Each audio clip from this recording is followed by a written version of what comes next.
جو عشق حقیقی یعنی پروردگار کا عشق اس کے اندر پیدا ہو جائے، اس کی محبت پیدا ہو جائے، تو اس کے اندر اثرات نیک آنے لگتے ہیں.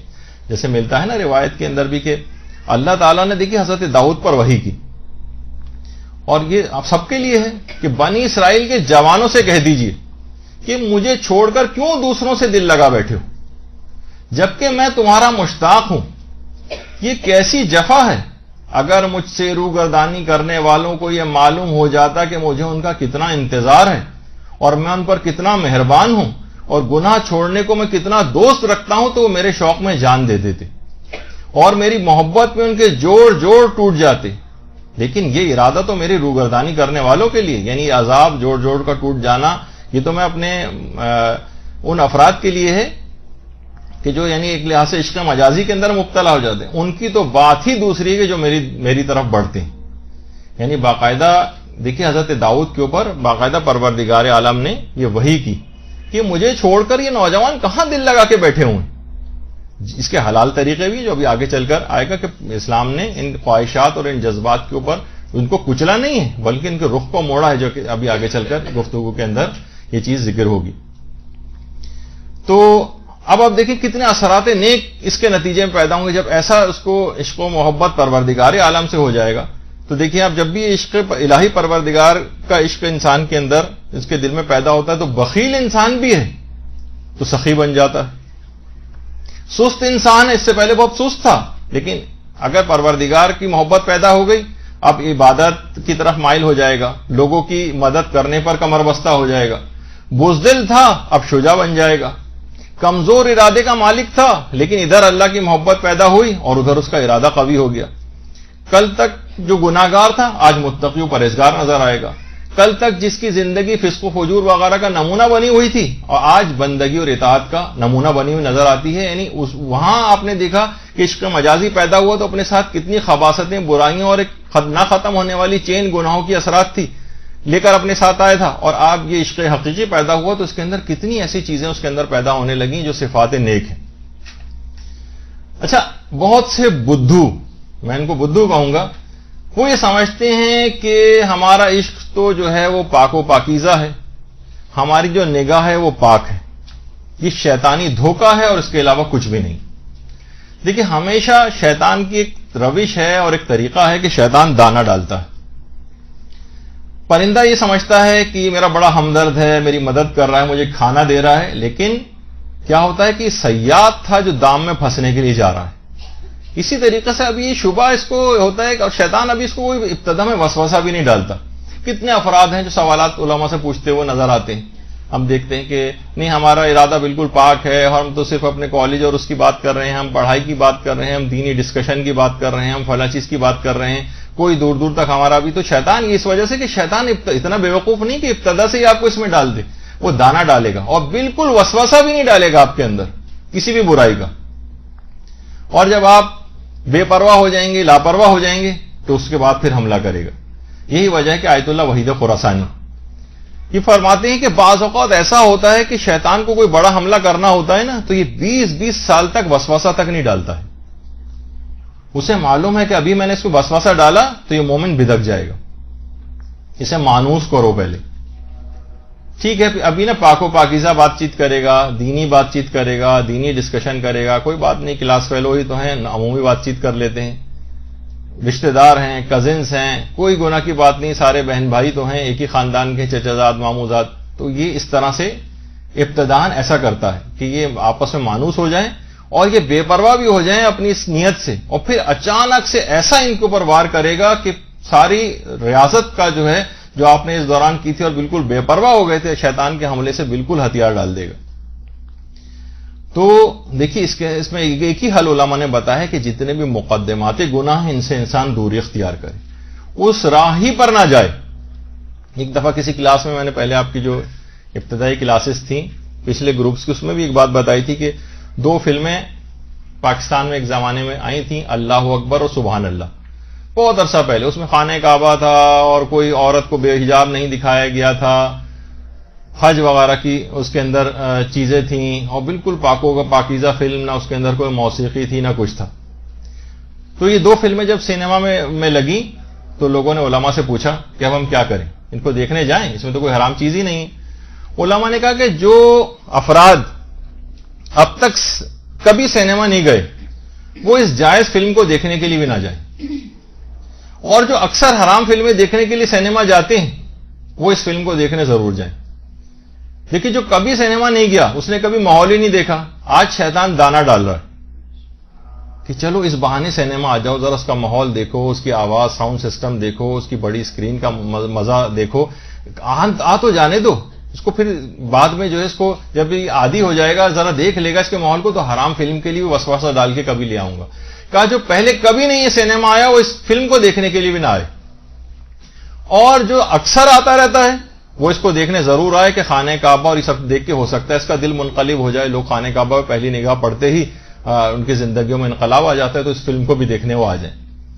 تو بہرحال دیکھیے کیا تھا، شیطان کا ایک طریقہ کار ہے کہ وہ دانہ ڈالتا ہے، وہ پاکیزہ نگاہ کا دھوکہ آپ کو دیتا ہے، وہ پاکیزہ خیالات کا دھوکہ دیتا ہے، اور ابتدا میں کوئی وسوسہ بھی نہیں ڈالتا ہے۔ یہی وجہ ہے کہ علماء عام طور پر نوجوان پوچھتے بھی ہیں کہ ہمیں مثلا ٹیوشنز نامحرموں کی ٹیوشن پڑھانے کو مل رہی ہوتی ہے اور ہمارا کوئی گناہ کا ارادہ نہیں ہوتا، ان کو بھی علماء مشورتاً منع کرتے ہیں۔ ویسے تو ایک ویسا جواب دیا جاتا ہے عام طور پر کہ اگر کوئی حرام نہ ہو، کچھ نہ ہو اس طرح کے، لیکن اس میں حرام میں مبتلا ہونے کے کبھی کم سے کم نگاہ ڈالنے کے اس کے اندر حرام میں مبتلا ہونے کے قوی امکانات ہوتے ہیں اور بات اس سے آگے بھی جا سکتی۔ یہی وجہ ہے کہ دیکھیے اس کا کوئی وجود کہیں پایا نہیں جاتا۔ یہی وجہ ہے کہ علماء کہتے ہیں کہ کیوں آخر پیغمبر نے اپنے نابینا اصحاب سے اپنی ازواج کو پردہ کروایا تھا۔ آج بھی آپ دیکھیں کتنے ایران کے اندر یعنی جو بہت سی باحجاب خواتین پروگراموں میں لایا جاتا ہے کہ یعنی نابینا ہیں لیکن انتہا سے زیادہ حجاب پسند کیا ہوا ہے۔ کیوں حضرت زہرا سلام اللہ علیہ جو تھیں، اللہم صلی علی محمد و علی محمد،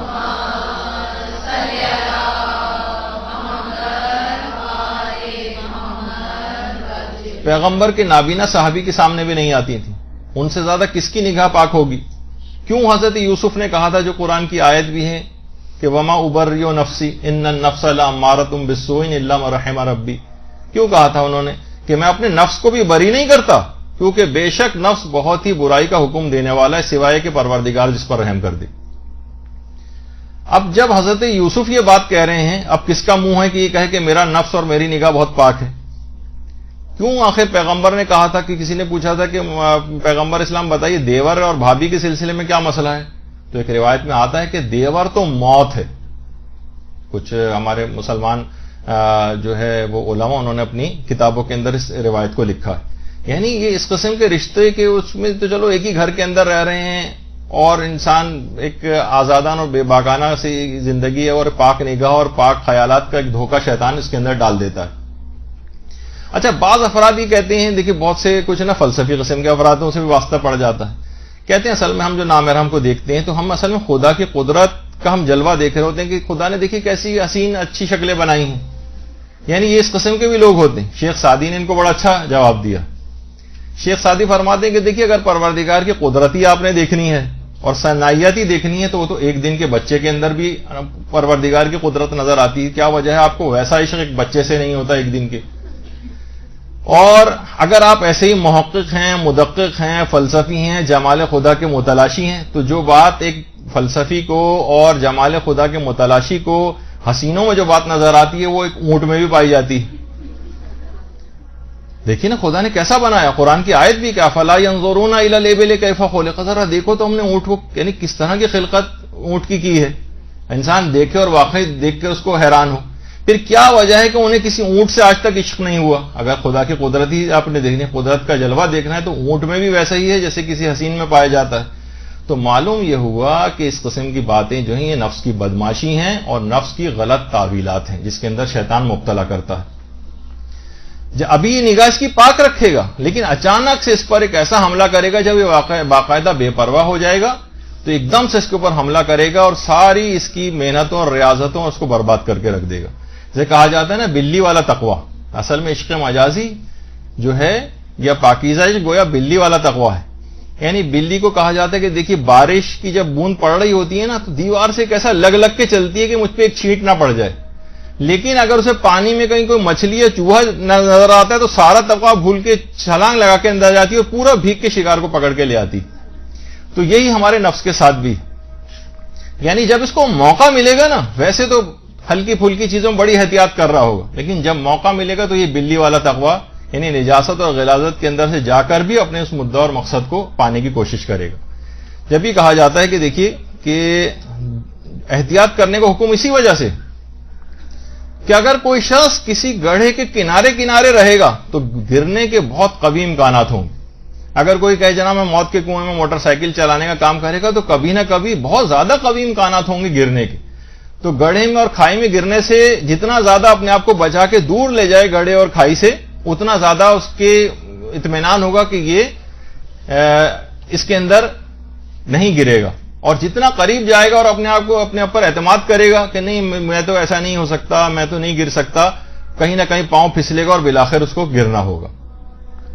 تو ضروری ہے کہ انسان اپنی عقل کو عشق کے اوپر حاوی کرے، اپنے نفع اور نقصان کا خیال کرے، جو دنیا اور آخرت دونوں کا اس کا نقصان ہے اور کس میں دنیا اور آخرت دونوں کا فائدہ ہے۔ دیکھیے خدا نے عقل اسی وجہ سے دی ہے کہ عشق اور عقل میں اس انداز سے جب کبھی کشمکش ہو تو عقل کو کہا جاتا ہے کہ ایسے ہی جیسے ڈرائیونگ سیٹ پہ بیٹھا ہوا جو آدمی ہوتا ہے وہ عقل ہے۔ یعنی وہ آدمی کیا کرتا ہے کہ وہ مثلاً ڈرائیونگ سیٹ پہ جو بیٹھا ہوا شخص ہے وہ لائٹ کو جو ہے وہ آن کرتا ہے، اور وہ جو ہے تاکہ اس کو راستہ صحیح نظر آئے، وہ موڑ اور کھائیوں سے اس کو بچاتا ہے، کبھی گیئر لگاتا ہے، کبھی بریک لگاتا ہے، کبھی سپیڈ کو کم کرتا ہے، کبھی زیادہ کرتا ہے، ہر چیز پہ بہرحال اس کو کنٹرول ہوتا ہے کہ میں کار کو کیسے حادثے سے بچا سکتا ہوں۔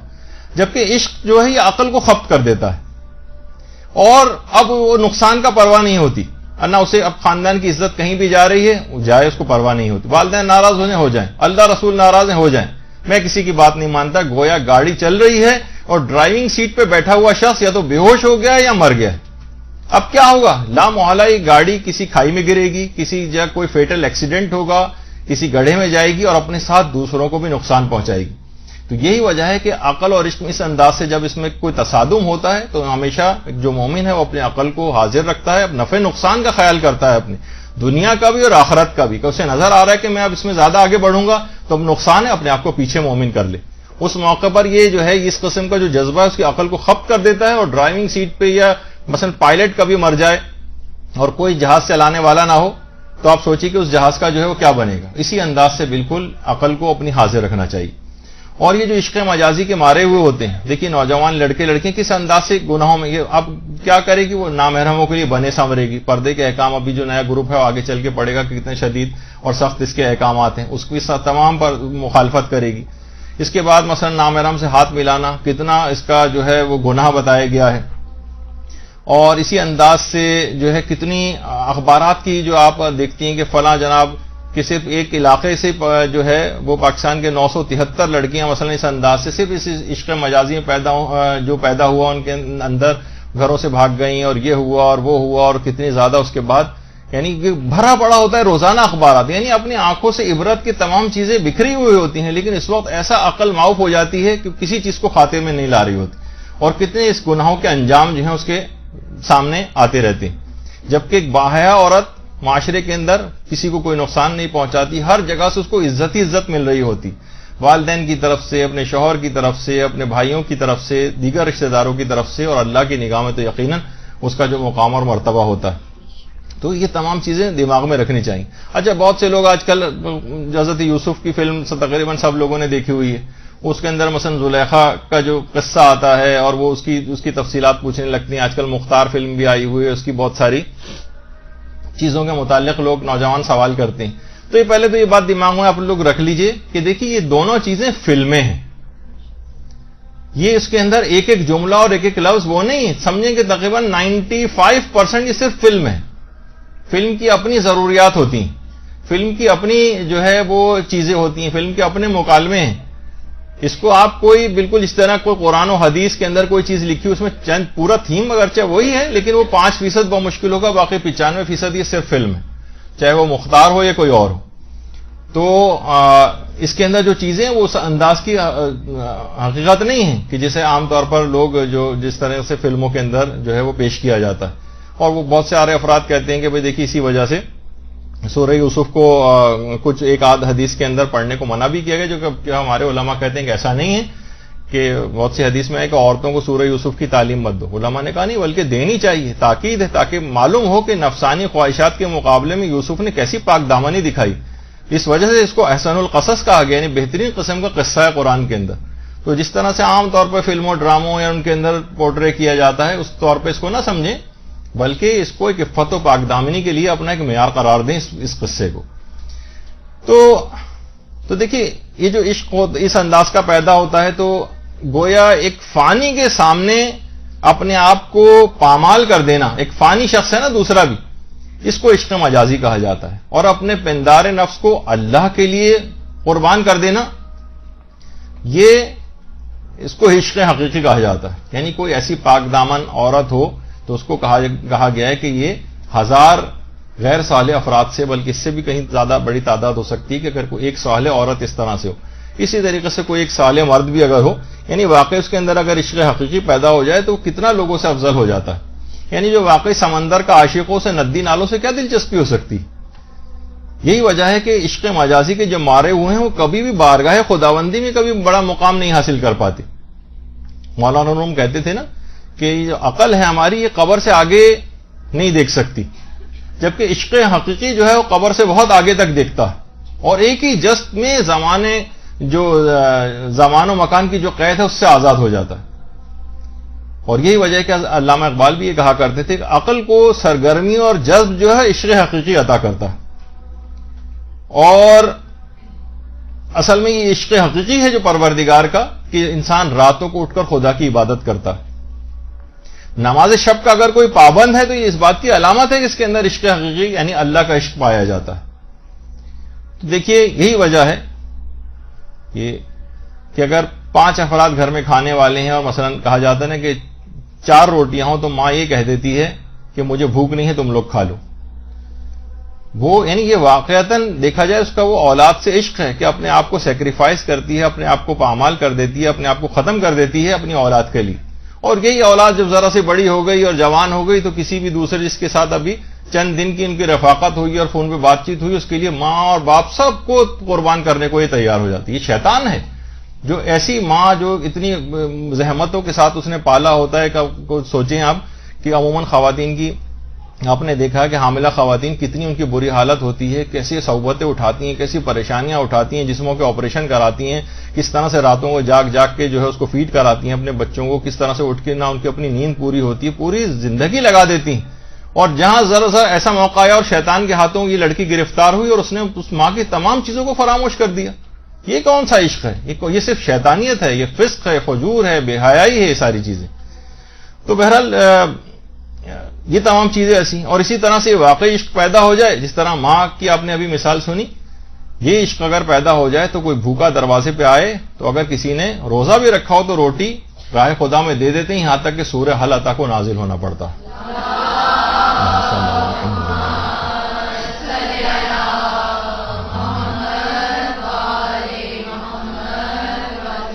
واقع کربلا میں وہاب کلبی جب وہ جا رہے تھے جنگ کے لیے تو عشق مجازی یعنی بیوی ایک لحاظ سے روک رہی تھی، بیوی کا عشق ان کو روک سکتا تھا، اس نے روکا بھی تھا ان کو جانے سے پہلے، مگر کیا اشد حب للہ، خدا کی محبت شدید تر تھی.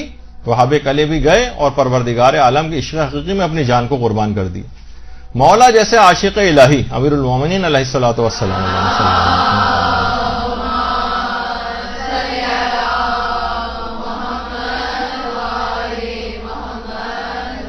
کہتے تھے کہ جب میں چاہتا ہوں کہ اللہ سے ملاقات کروں تو میں نماز پڑھتا ہوں، اور جب چاہتا ہوں کہ میں اللہ سے باتیں کروں تو میں تلاوت قرآن کرتا ہوں.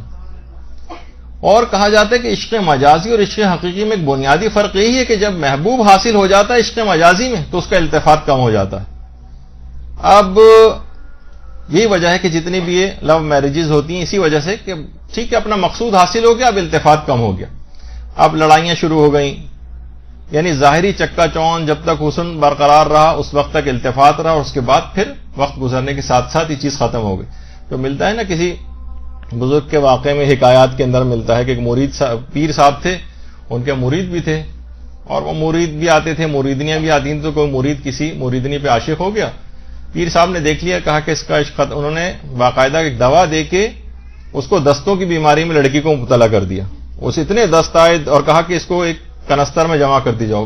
اچھا نہیں ہے لیکن یہ کہ اس بات کو سمجھانے کے لیے بیان کیا جا رہا ہے. جب وہ بالکل کمزور لاغر ہو گئی اور 2 مہینے بعد جب اس مرید نے دیکھا سارا التفات ہی ختم ہو, پیر نے کہا شادی کرو گے, اس نے منع کر دیا.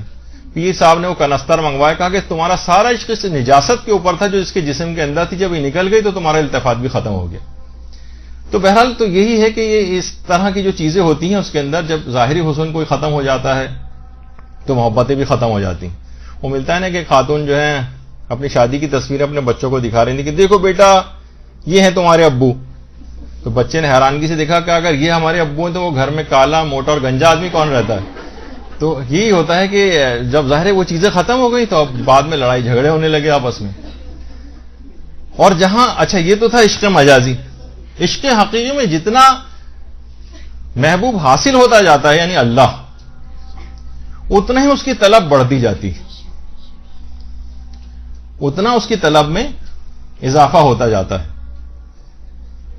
تو یہی وجہ ہے کہ علماء یہ جو لفظ ہے نا عشق, اس کو کہتے ہیں کہ اس کو غیر خدا کے لیے پھر استعمال نہیں کرنا چاہیے. اصلاً اگر دیکھا جائے تو صرف پروردگار کے لیے, یعنی کچھ علماء اس بات کے بھی قائل ہیں. کیونکہ دیکھیے یہ جو صوفیہ نے کہا تھا نا کہ عشق مجازی عشق حقیقی تک پہنچنے کا ذریعہ ہے, تمام عرفاء نے اور متکلمین نے اس کی شدت کے ساتھ مخالفت کی ہے اور اصلاً اس کو دین سے انحراف قرار دیا اس نظریے کو. ورنہ یہ جو ہے کہ مثلاً والدین کی جو اولاد سے محبت ہے عشق, اس کو کیا کہا جائے گا؟ اس کو آپ کہیں گے کہ غیر الہی عشق ہے. دیکھیں ایک چیز دماغ میں آتی ہے نا کہ اولاد کے ساتھ بھی تو والدین عشق کرتے ہیں, تو اس کا کیا ہم غیر اللہ کا عشق کہیں گے اس چیز کو؟ عام طور پر ہم دیکھتے ہیں بچے اپنی ماں کی قبر پہ آئے ہوئے ہیں اور وہاں پر ماں کی سالگرہ کا کیک کاٹ رہے ہیں. یہ وادی السلام ہے عراق نجف اشرف میں.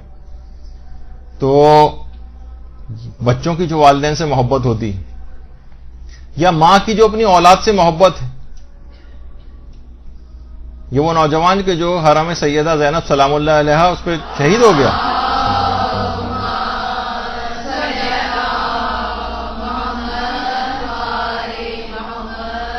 اس کی شہادت اور اس کی ماں نے مٹھائی تقسیم کی ہے کہ اتنے بڑے کاز کے لیے, اتنے بڑے عظیم مقصد کے لیے حرم سیدہ زینب سلام اللہ علیہا کی حفاظت کرتے میرا بیٹا مارا گیا. مٹھائی تقسیم کی. یہ صاحب معرفت ماں ہے, یعنی اپنی ماں نے اپنے بیٹے کے لیے اس انداز سے مٹھائی تقسیم کی, تو سوچے معرفت کا انداز کیا ہوگا. تو اس سے ہمیں پتہ چلتا ہے کہ اصل میں اس کو ہم کیا محبت یا عشق کہیں گے یا یہ کوئی اور جذبہ ہے. یہ ہمیں واقعہ ایک ملتا ہے, اس واقعے کے اندر یہ پیغام ملتا ہے جس میں امیر المومنین علیہ الصلوۃ والسلام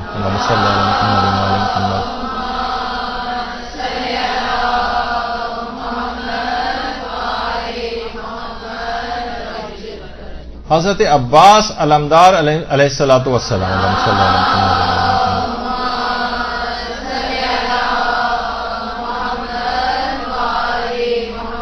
ان کو گنتی سکھا رہے تھے.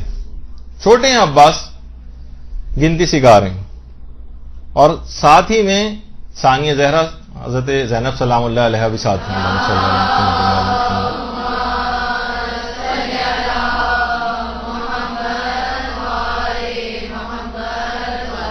کہو بیٹا واحد ایک, عباس نے کہا واحد. کہو بیٹا اثنان, اثنان دو, عباس رک گئے.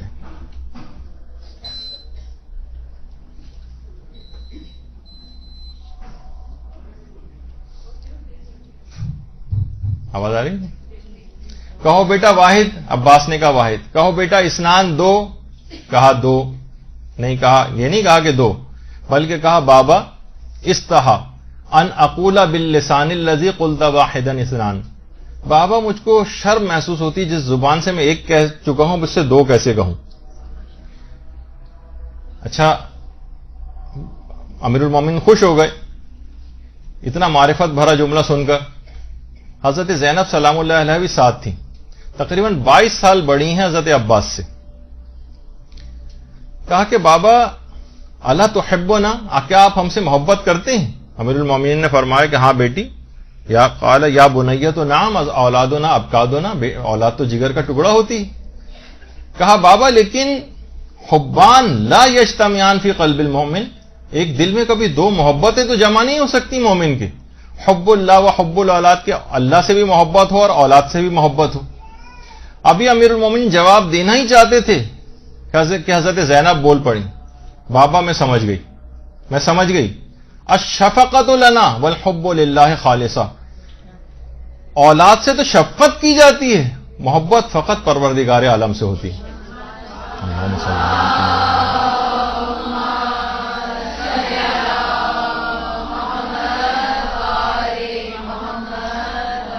تو اولاد کی والدین سے جو اس انداز کی جو محبت ہوتی ہے، اسے کہا کہ یہ شفقت ہے، محبت تو صرف پروردگار سے کی جاتی.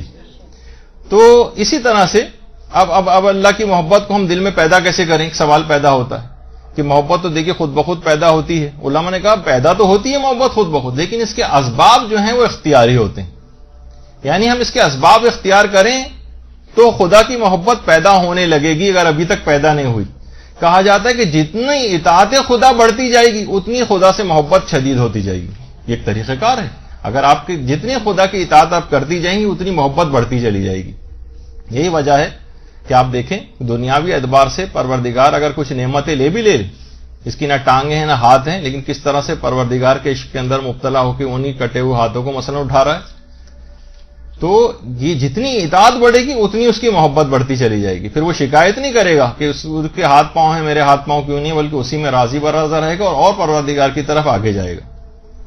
اور خود اپنی محبت کتنی زیادہ محبت کرتا ہے اپنی جو خلقت ہے اس سے. خود فرماتا ہے کہ آدم کے بیٹے ہر شخص تجھے اپنے لیے چاہتا ہے، لیکن میں تمہیں تمہارے فائدے کے لیے چاہتا ہوں، لہذا مجھ سے فرار اختیار نہ کرو. دیکھیے پروردگار عالم اتنی شدید محبت کرنے والا ہے. اور جب بھی ایماندار افراد یا ایمان والوں کے لیے بھی کہا گیا کہ وہ سب سے زیادہ بڑھ کر خدا سے محبت کرتے ہیں. تو یہ تمام چیزیں دیکھیے اس طرح سے ہیں کہ اتنی زیادہ عشق بعض اوقات بڑھ جاتا ہے کہ شہید اول کے متعلق ملتا ہے کہ جب ان کو ایک حکایت کے اندر کہ جب شہید اول شہید ہو گئے تھے اور جسم سے خون نکل رہا تھا، تو خون کا ہر قطرہ جو زمین پہ گرتا جاتا تھا وہ زمین پر اللہ تحریر کرتا جاتا تھا. شہید اول کے متعلق اللہم صلی اللہ علیہ وسلم.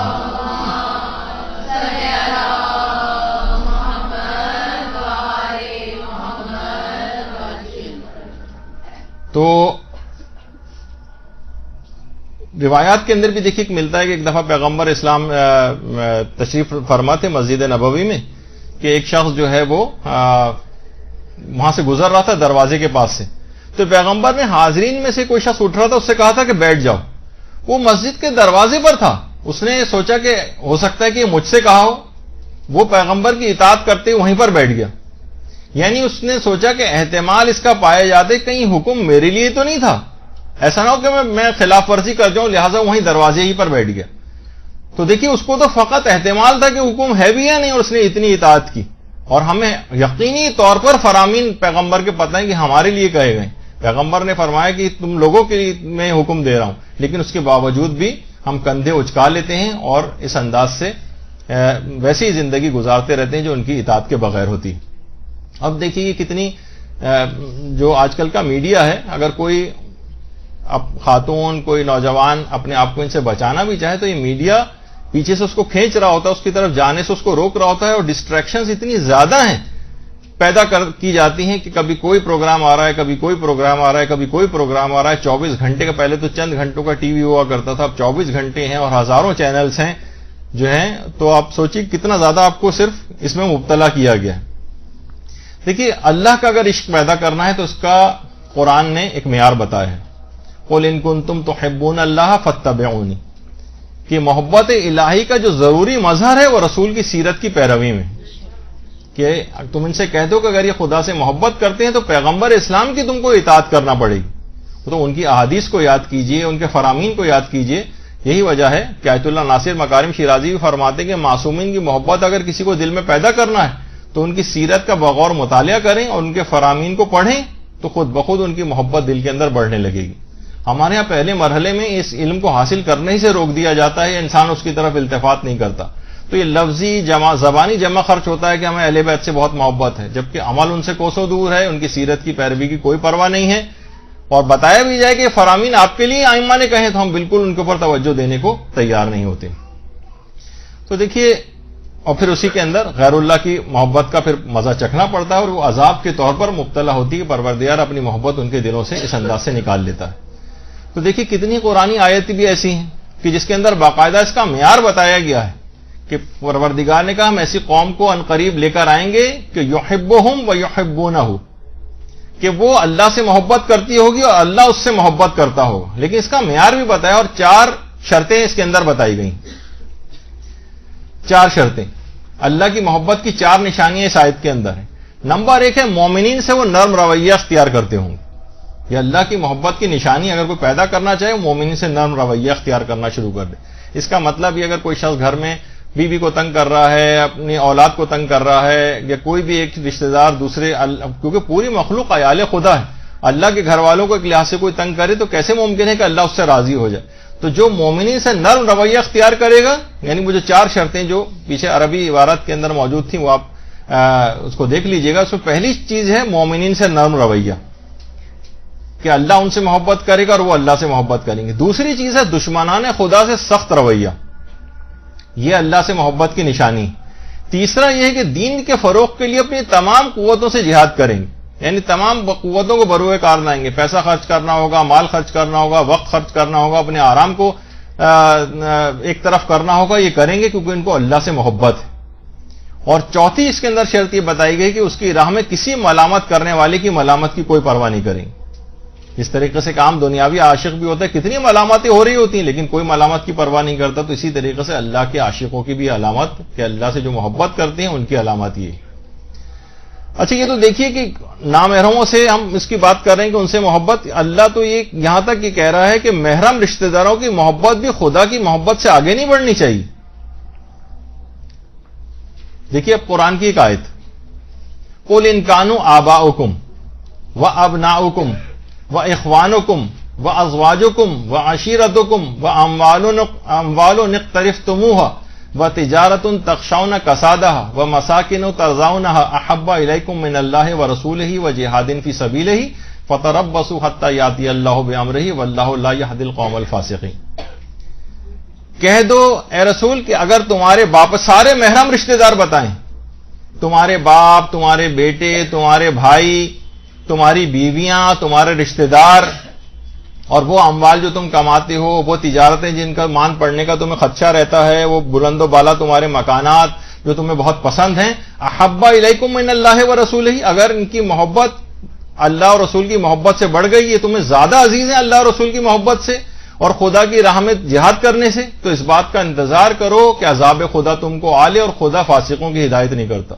تو ان کی محبت اگر بڑھ جائے، جو محرم رشتہ دار ہیں، جو تمام جائز چیزیں گنوائی ہیں، تو اس کو کہا کہ تم یہ افراد جو ہیں فاسق شمار کیے جائیں گے اور عذاب الہی ان کو آلے گا، کیونکہ ان کی محبت کا اس انداز سے اگر غلبہ ہو گیا تو اس کے مظاہر یہ ہوں گے کہ پھر پروردگار کے احکامات کی مخالفت کریں گے. تو سوچیے کہ جب ایک محرم رشتہ داروں کے لیے یہ والا حکم ہے، تو نامحرم رشتہ داروں سے اس قسم کے فاسقہ اور فاجرانہ جو قسم کے جو تعلق رکھنا، جس کی سختی کے ساتھ ممانعت کی گئی، پروردگار کیسے اس سلسلے میں عذاب کو نازل نہیں کرے گا.